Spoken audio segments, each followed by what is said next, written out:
আল্লাহ পাক রব্বুল আলামিনের দরবারে কোটি কোটি শুকর আদায় করি, যিনি আমাদেরকে দয়া করে মেহেরবানি করে এ পর্যন্ত গুরুত্বপূর্ণ আলোচনা করার এবং শোনার তৌফিক দান করেছেন। আলহামদুলিল্লাহ। আমি আপনাদের সাথে শরীক হতে পেরে নিজেকে ধন্য মনে করছি। একটি কোরআন আয়াতের অংশ আর দুইটি আল্লাহ নবীর অসংখ্য হাদিস থেকে দুইটি হাদিসের অংশ পাঠ করেছি।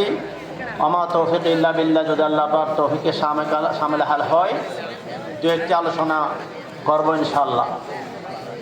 এরপর আমাদের চট্টগ্রাম বোর্ডের দুজন বড় বড় মুরব্বী আছেন। বোর্ডের প্রতিষ্ঠাতা শিক্ষা সচিব আল্লামা জমিরুদ্দিন সাহেব বারাকাল্লাহু তাইয়্যিবা এবং বোর্ডের পুস্তক সম্পাদক এবং যুগ্ম সচিব জনাব আলহাজ হযরত মাওলানা মীর আনিস সাহেব বারাকাল্লাহু তাইয়্যিবা গুরুত্বপূর্ণ আলোচনা করবেন। এতক্ষণ পর্যন্ত দাওয়াত তাবলীগের কারগুজারি আমাদের সামনে উপস্থাপন করলেন। বিশ্বের কি হালত, মুসলমানদের কি হালত এবং বিশ্বের অমুসলিমদের কি হালত আমরা জানতে পারলাম। আমরা আল্লাহ পাক রব্বুল আলামিন যে নবীকে পাঠাইছেন, যুগে যুগে নবী রাসূল পাঠাইছেন। আল্লাহ পাক রব্বুল আলামিন তিন ধরনের জীব দুনিয়াতে সৃষ্টি করেছেন। কয় ধরনের জীব? এক নম্বর ফেরেশতাকুল, দুই নম্বর মানব আর দানব, তিন নম্বর পশু পক্ষী। তিন ধরনের জীব আল্লাহ তৈরি করেছেন। ফেরেশতাদের আর পশু পক্ষী হাইওয়ান জানোয়ার যত আছে এদের জান্নাত উপভোগ করার অধিকারও নাই, যোগ্যতাও নাই। আল্লাহ পাক রব্বুল আলামিন নবী রাসূল পাঠাইছেন শুধু মানব আর দানবের জন্য, ফেরেশতাদের জন্য পাঠান নাই, হাইওয়ান জানোয়ার জন্য পাঠান নাই। তিন ধরনের জীবের মধ্যে থেকে শুধু এক ধরনের জীব মানব আর দানব, এদের জন্য নবী রাসূল পাঠাইছেন, কিতাব পাঠাইছেন। এদের জন্য বিধিবিধান, এদের জন্য তারিখ আর ইতিহাস, এনাদের জন্যই বিচার প্রক্রিয়া, আদালত, কোর্ট কাছারি। তার কারণ হচ্ছে ফেরেশতার একটা জিনিস আছে আর একটা নাই। আকল, জ্ঞান, বুদ্ধি, বিবেক ফেরেশতার আছে, টেন্ডেন্সি নাই, চাহিদা নাই। চাহিদা কি? খাওয়ার চাহিদা, ঘুমের চাহিদা, বিয়ে শাদীর চাহিদা, অন্ন, বস্ত্র, বাসস্থান, বিয়ে শাদী, সাওয়ারি, চলাফেরার চাহিদা। এই প্রয়োজনীয়তাগুলা ফেরেশতাদের নেই। মানব আর দানবের আছে, খাওয়ার চাহিদা আছে, বিয়ে শাদীর চাহিদা আছে, ঘুমের চাহিদা, পরিদেহের চাহিদা, এগুলো আছে। রিজিকটাকে বলা হয়। তৃতীয় নম্বর হাইওয়ান আর জানোয়ারের চাহিদা আছে, আকল নাই, বিবেক নাই, বিবেচনা নাই। গরু ছাগলের যদি সম্মেলন করা হয় এবং বড় বড় মুফাসসির ইকরাম যদি গরু ছাগলকে ওয়াজ করেন, পরের খেতে নামবা না, মানুষের ধান খাওয়া হারাম, মানুষের ক্ষেত খাওয়া হারাম, শুনবে? রশি ছিঁড়ে দূর মারবে, কারণ আকল নাই, বিবেক নাই, বিবেচনা নাই। এখন মানুষের আর জিনের চাহিদা যদি বিবেকের তত্ত্বাবধানে হয় জান্নাত, যদি চাহিদাটা পালন করা হাইওয়ান আর জানোয়ারের মতো হয় জাহান্নাম। এতটুকু বোঝার জন্য নবী রাসূল আর কিতাব। আল্লাহ রাসূল যখন দুনিয়াতে প্রথমে তাশরীফ আনলেন, আজ থেকে ১,০০০ বছর পূর্বে, তখন আরবের অবস্থা ছিল আইয়ামে জাহেলিয়াত, যাকে বলা হয় অন্ধকারের যুগ। যত রকমের অপরাধ ছিল সব অপরাধের আঁকড়া ছিল। সরল মনা কাফেররা মনে করলো নবী করিম সাল্লাল্লাহু আলাইহি ওয়াসাল্লাম যখন নবুয়ত প্রাপ্ত হলেন, এখন মনে হয় মারামারির সংক্রান্ত, হানাহানি সংক্রান্ত, জুলুম নির্যাতনের বিরুদ্ধে আয়াত নাযিল হবে, কোন বিধিবিধান আসবে। দেখা গেল প্রথম যে আয়াত নাযিল হয় মারামারি, হানাহানি, ব্যভিচার, অত্যাচার, জুলুম নির্যাতন, কোনো কিছুর বিরুদ্ধে কোনো কিছুর সংক্রান্ত আয়াত নাযিল হয় নাই। প্রথম আয়াত নাযিল হয় ইকরা, পড়ো। শিক্ষা নিয়ে।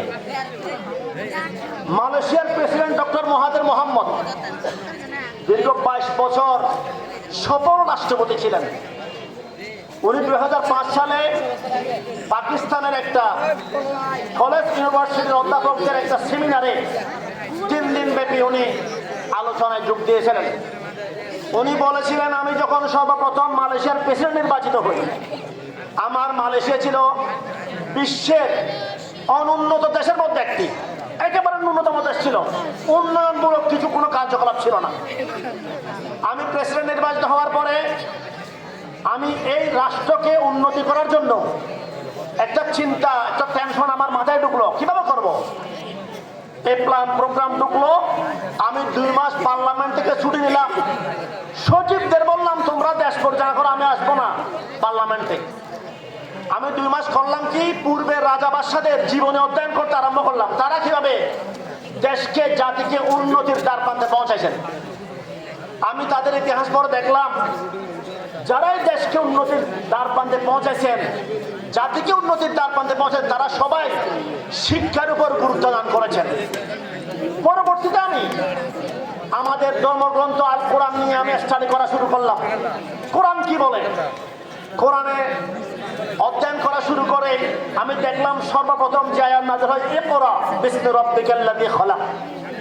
আমি চিন্তা করলাম, যেই জাতির, যেই ধর্ম অবলম্বীর ধর্মগ্রন্থ প্রথম আয়াত নাযিল হয় শিক্ষা নিয়ে, এর দ্বারা বোঝা যায় সমস্ত অপরাধকে নির্মূল করার মাধ্যম শিক্ষা।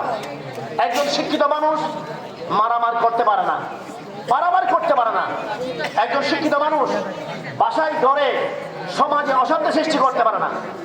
আজকে প্রতিটি সংসারে দেবর ভাবি, ননদ ভাবি, বউ শাশুড়ি, স্বামী স্ত্রী এবং পরিবার ভাইয়ে ভাইয়ে অমিল, উত্তেজনা, পরস্পর অনৈক্য, এগুলা সমাজের মধ্যে ছড়াচ্ছে এবং ছোট বাচ্চারাও হিংসাত্মক আচরণ শিক্ষা করতেছে। তার প্রধান কারণ হচ্ছে শিক্ষার অভাব। ডক্টর মহাতির মোহাম্মদ বললেন, আমি সে বছর আমার দেশের সর্ববৃহৎ বাজেট ঘোষণা করলাম শিক্ষার উপর। আমাদের দেশে যে জুনে বাজেট হয়, কয়েকটা ইয়ার মধ্যে বড় বড় বাজেট হয় কয়েকটা খাতে, শিক্ষা খাতে, যোগাযোগ খাতে, স্বাস্থ্য খাতে, কৃষি খাতে, প্রতিরক্ষা খাতে, এগুলো বড় বড় বাজেট। আমি শিক্ষা খাতে বড় সর্ববৃহৎ বাজেট ঘোষণা করলাম। ডক্টর মহাতির মোহাম্মদ বললেন, আমি শিক্ষা খাতে বাজেট ঘোষণা করতে গিয়ে আমি ধর্মকে বাদ দিই নাই, ধর্মকে বলি নাই। ফলে আমার দেশে বর্তমানে হাজার হাজার MBBS, FCPS, FRCS ডাক্তার আছেন যারা কোরআনে কারিমের হাফেজ, আলহামদুলিল্লাহ। হেফজ করার পরে ডাক্তারি পড়েছেন। আজকে দুঃখের বিষয়, আমরা মাদ্রাসায় পড়ুয়া, কোরআনে কারিম শুদ্ধ করে অনেকে আলেমনাও পড়তে জানি না। চট্টগ্রাম লাভ লাইনের মার্কাজে একদিন জরিপ করে মার্কাজের আমি সাহেব ঘোষণা করলেন, আজকে থেকে 20 বছর আগে বললেন, আমরা জরিপ করে দেখেছি বাংলাদেশের 60% ইমামের কেরাত গলত। হাদিসের বাংলা সাত করেন, রুব্বা কারিন ওয়া হুয়া ইয়াকরাল কুরআন ওয়াল কুরআন ইয়ালআনুহু আও কামা ক্বালা আলাইহিস সালাতু ওয়াস সালাম। অনেক কোরআন তেলাওয়াতকারী আছেন যারা কোরআন শরীফ তেলাওয়াত করেন, অথচ কোরআন শরীফ তাদেরকে অভিশাপ দান করে। অতএব আজকে আমরা কেন ওলামা হযরত থেকে শুরু করে যারা দিনের কাজ করে তারা দুঃখিত, তারা বিভিন্ন শান্তিতে তাদের রোগাক্রান্ত। আমি বলবো, আমাদের নামাজিরা নামাজের বদদোয়া আর কোরআনের বদদোয়ায় আমরা জর্জরিত। নামাজের বদদোয়া কেন? হাদিস শরীফে ইরশাদ করেন, যার নামাজ নামাজের মতো হবে না, সেই নামাজকে গোটাইয়া ফেরেশতারা তার নামাজের মুখে নিক্ষেপ করে এবং বলে, তোর নামাজ আল্লাহ পর্যন্ত পৌঁছার যোগ্য হয় নাই। তখন সেই নামাজের জন্য বদ্ধকর কমবক্ত, তুমি যেভাবে আমাকে ধ্বংস করেছো আল্লাহ পর্যন্ত পৌঁছে দাও নাই, তোমার ধ্বংস অনিবার্য। অতএব মুফাসসিরিন ইকরাম লেখেন, আল্লাহ পাককে বলেছেন কোরআনে কারিমে, ইয়া আইয়ুহান নাস ইয়া আইয়ুহাল্লাযিনা আমানু ইসতাঈনু বিস-সাবরি ওয়াস-সালাহ। হে ইমানদারগণ, তোমরা আল্লাহ রাব্বুল আলামিনের কাছে সাহায্য প্রার্থনা করো নামাজের, সবর এবং নামাজের মাধ্যমে। সবর আমরা ধৈর্য আমরা নামাজ থেকে শিখতে হবে, নামাজ থেকে শিখতে হবে। এই জন্য নামাজের জন্য আমরা যা উজু করি, নামাজের জন্য রুকু করে চিন্তা করে, এখানে ধৈর্যের ব্যাপার আছে। নামাজের মতো হওয়ার জন্য আমাদের অসম্ভব ধৈর্য ধারণ করতে হবে।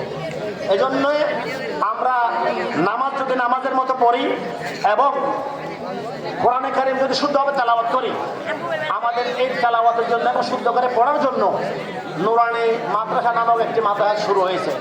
আজকে থেকে 30 বছর আগে, 40 বছর পূর্বে, 20 বছর পূর্বে আমাদের দেশের প্রখ্যাত ওয়াইজ একরাম যারা ছিলেন, আমাদের আকাবির হযরতগণ রাহিমাহুমুল্লাহ আলাইহিম আজমাইন, যারা দুনিয়া থেকে চলে গেছেন, বড় বড় ওলামা একরাম, ওনারা প্রত্যেক গ্রামে গ্রামে মহল্লায় মহল্লায় বয়ান করেছিলেন। কিন্ডারগার্টেন, প্রাইমারি স্কুল, কেজি, আশা, প্রাক, কারিতাস, ওয়ার্ল্ড ভিশন, আনন্দ, এনজিও পরিবার স্কুলের বিরুদ্ধে, যেগুলো আমাদের নাচ শেখানো হইতো, গান শেখানো হইতো, ধর্মের কোনো বইয়ের দ্বার দাঁড়ত না। এক পর্যায়ে আমাদের মুসলমানদেরকে ধর্মীয় শিক্ষা থেকে বঞ্চিত করার জন্য আজকে থেকে 20 বছর আগে সরকার একটা আইন পাস করেছেন। মহিলাদের জন্য প্রাইমারি স্কুলের শিক্ষকতার যোগ্যতা হচ্ছে মাত্র SSC পাস, এবং কোটা করছেন, কোটা পুরুষের জন্য 40%, আর মহিলা শিক্ষিকা শিক্ষিকা নিয়োগ পাবেন 60%। ফলে আমাদের প্রাইমারি স্কুলগুলোর মধ্যে মুসলমানদের মেয়েরা যেহেতু লেখাপড়া করার পরে চাকরির থেকে মনোনিবেশ করেন না, অভিভাবক মহোদয়গণ তাদেরকে বিবাহ দিতে ব্যতিব্যস্ত হয়ে যান। পক্ষান্তরে অমুসলিম যারা আছে, হিন্দু, বৌদ্ধ, খ্রিস্টান, চাকমা, মারমা, উপজাতি, ইহুদি, নাসারা, এরা নিয়োগ বেশি পেয়েছে, অ্যাপ্লিকেশন বেশি করেছে। আমাদের দেশের প্রাইমারি স্কুলগুলো হিন্দু মহিলা অথবা বিধর্মী মহিলারা নিয়োগ বেশি পেয়েছে। ফলে আমাদের প্রাইমারি স্কুলের নামে মাত্র যে ধর্ম বই আছে, ওই ধর্ম বই পড়াইতেছে অমুসলিম মহিলা শিক্ষিকারা। এই ধর্ম বইকে নিয়ে হাসি তামাশার তুচ্ছ-তাচ্ছিল্য করা হচ্ছে। অতএব ওলামা হযরতগণ মনে করলেন আমাদের হাটহাজারী মাদ্রাসার আল্লামা শাহ আহমদ শফি রহমতুল্লাহ আলাইহি হেফাজতুল আমিন, আল্লামা মুফতি জসিমউদ্দিন সাহেবের প্রতিষ্ঠাতা এই বোর্ডের মাদ্রাসাতুল আলী, আল্লামা নোমান ফয়জুর রহমতুল্লাহ আলাইহি, মুফতি মোহাম্মদ আলী সাহেবের মাদ্রাসাতুল আলী, মাওলানা জমিউদ্দিন সাহেবের মাদ্রাসাতুল আলী সহ ওনারা সবাই মিলে ইউনুস সাহেব রহমতুল্লাহ আলাইহি ওনারা চিন্তা করলেন আল্লামা কারিম আলাইহি সাহেব রহমতুল্লাহ আলাইহি নুরানিকে মডিফাই করে আমরা এই বোর্ডকে যদি যথাযথভাবে বাংলা, গণিত, ইংরেজি সহকারে 5 বছর কোর্স আমরা করতে পারি, তাহলে মুসলমানদের সন্তানদেরকে প্রথম ফাউন্ডেশনটা মজবুত হয়ে গেল। 3 বছর পড়ার পরে, ক্লাস 3 পর্যন্ত পড়ার পরে হেফজখানামুখী, ক্লাস 4 স্কুলমুখী এবং কিতাবখানামুখী হবে, ত্রিমুখী যোগ্যতা সম্পন্ন হবে। এরপরে এই বাচ্চা যেখানে যাক জীবনে নাস্তিক হবে না ইনশাআল্লাহ।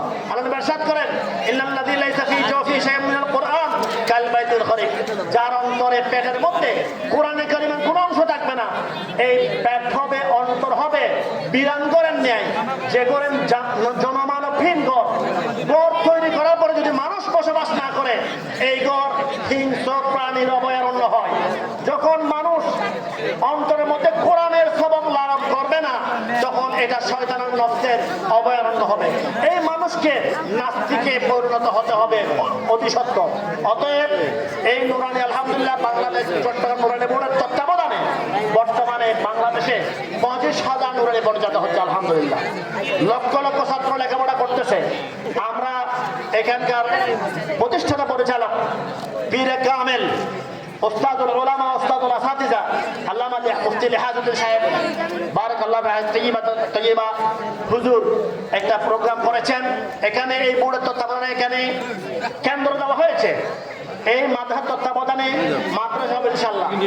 আমার পাশে যিনি তাশরীফ এনেছেন আমাদের চট্টগ্রাম নুরানি বোর্ডের যুগ্ম সচিব এবং পুস্তক সম্পাদক। আমাদের চিটাগাঁয়ে হাটহাজারীতে একটা মহিলা মাদ্রাসা আছে, আল হুদা মহিলা মাদ্রাসা, যে মাদ্রাসায় 2,500 ছাত্রী আছে আলহামদুলিল্লাহ। এই মাদ্রাসা উম্মুল মাদারিস মহিলা মাদ্রাসার মধ্যে। এই মাদ্রাসা থেকে শত শত মাদ্রাসা প্রতিষ্ঠা হয়েছে। 2001 সালে প্রতিষ্ঠা। ওই মাদ্রাসার প্রতিষ্ঠাতা বড় হুজুর, উনি ওনাদের সবার সমন্বয়ে আলহামদুলিল্লাহ বর্তমানে সারা বাংলাদেশে প্রতিষ্ঠান পরিচালনা হচ্ছে।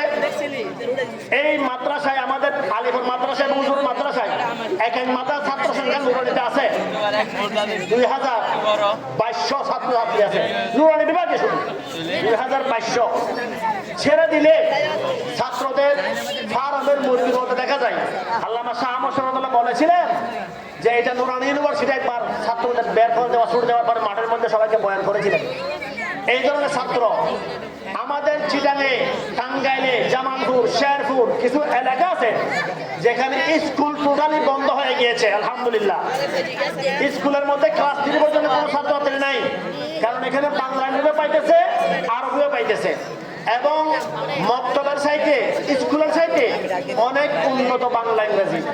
এখানে শিক্ষকদের প্রশিক্ষণ দেওয়া হয় 1 মাস ব্যাপী বাংলা ইংরেজি গণিতের প্রশিক্ষণ। কিভাবে লেটার পড়াবে, কিভাবে বর্ণ পড়াবে, এক একটা বর্ণের কত সাইজ হবে, এই বর্ণটার রূপরেখা কিরকম হবে, বর্ণটার আসল কারেক্ট প্রনাউন্সিয়েশন উচ্চারণ কেমন হবে, লেটারের উচ্চারণ কেমন হবে, এইভাবে করে সেন্টেন্স তৈরির নিয়ম, এমিজারের ব্যবহার, গ্রামাটিক্যাল কায়দা, ওয়ার্বের ব্যবহার, হেডের ব্যবহার, এগুলো শেখানো হয় ছোট বাচ্চাদের জন্য। এই ক্লাস 3 পর্যন্ত গ্রামাটিক্যাল কায়দা সহকারে বাংলা, গণিত, ইংরেজি, আকর্ষণীয় লেখা। নুরানির 4টা বৈশিষ্ট্য আছে। 1 নম্বর বিশুদ্ধ পড়া, 2 নম্বর আকর্ষণীয় লেখা, 3 নম্বর আখলাক গঠন, 4 নম্বর বাকশক্তি গঠন। 3য় শ্রেণী পড়ার পরে এই বাচ্চা সবার সামনে অনর্বশী বক্তাদের মতো বক্তব্য রাখতে পারে। আলহামদুলিল্লাহ এদের নামাজ কালাম খুতবা সহ দিনিয়াত যেগুলো আছে, ইলমুল হাল, ফরজুল হাল, এলমের জ্ঞানের 3টা স্তর আছে। 1 নম্বর স্তর প্রাথমিক স্তর, 2 নম্বর মাধ্যমিক স্তর, 3 নম্বর উচ্চতর স্তর। প্রাথমিক স্তর সমস্ত মুসলমানের জন্য ফরজে আইন, এটা হচ্ছে নুরানের 3য় শ্রেণী পর্যন্ত। মাধ্যমিক স্তর দাওরা পর্যন্ত, এটা ফরজে কিফায়া। উচ্চতর স্তর আরো ফরজে কিফায়া, এটা হচ্ছে ইফতা, তাফসীর, আদব, এটা উচ্চতর স্তর। এই জন্য সমস্ত মুসলমানদের জন্য নুরানি প্রথম স্তর, প্রাথমিক স্তর পাঠ করা প্রত্যেকের জন্য ফরজে আইন। অতএব সবার কাছে আমি আকুল আবেদন জানাবো, আমরা মা বোনরা সহকারে 3য় বছর পর্যন্ত না পড়াইয়া আমরা স্কুলে যাব না। এরপরে যখন 1 বছর পড়াবো এই বাচ্চাকে, 1 বছরের মাধ্যমে এই বাচ্চার পড়াশোনা না জানা চালু করবো। এবং মা বোনরা বাসার মধ্যে 3টা কাজ অবশ্যই করাবো এই বাচ্চাদেরকে গাইড দিয়ে। 1 নম্বর 5 ওয়াক্ত নামাজ পড়াবো। নামাজের জন্য 1ম নম্বর শর্ত হচ্ছে বাচ্চারা হচ্ছে অনুকরণ প্রিয়। মাতা পিতা যদি নামাজি হয়, বাচ্চা নামাজি হবে। মাতা পিতা পর্দানশী হয়, বাচ্চা পর্দানশী হবে। মাতা পিতা যদি যা কাজ করে তা হবে। অতএব বাচ্চাদের নামাজ পড়াবো, নিজের পাশে দাঁড় করে যায়। 2 নম্বর কোরআন তেলাওয়াত এবং ফজাইলের সূরার আমল নিয়মিত কন্টিনিউ করাবো। 3 নম্বর মাসরুম দোয়ার আমল, দোয়া, খানার দোয়া, ঘুমের দোয়া ইত্যাদি যে দোয়াগুলা 70টি দোয়া মুখস্থ করানো হয় নুরানিতে। এই দোয়াগুলা যারা পড়বে তাদের বিপদ আসবে না, বিপদ আসবে না, বিপদ আসবে না। অতএব আমরা প্রত্যেক কাজে কাজে দোয়াগুলা পড়বো, পড়াবো, হাজিরা নেবো। 2টা কাজ থেকে আমরা বিরত রাখবো। 1 নম্বর গুনাহ থেকে বাঁচাবো বাচ্চাদেরকে। গুনার মধ্যে সর্বপ্রথম গুনাহ কি? এখন বড় গুনাহ, বড় আকৃতির গুনাহ হচ্ছে মোবাইল। বাচ্চাদের লেখাপড়া ধ্বংস করার জন্য সবচেয়ে বড় হাতিয়ার হচ্ছে মোবাইল। এই মোবাইল যদি আপনি বাচ্চাদেরকে ছাড়াতে চান, মাতা পিতাকে মোবাইল নিয়ন্ত্রণ করতে হবে, ভাই বোনকে মোবাইল নিয়ন্ত্রণ করতে হবে। বাচ্চার সামনে মোবাইল চালানো যাবে না। মোবাইলের চোখের জ্যোতি নষ্ট, হার্টের পাওয়ার নষ্ট, সময় নষ্ট, ঘুম নষ্ট, স্বাস্থ্য নষ্ট, টাকা নষ্ট, মেধা নষ্ট, একাগ্রতা নষ্ট, স্মরণ শক্তি নষ্ট, আদব কায়দা নষ্ট, লজ্জা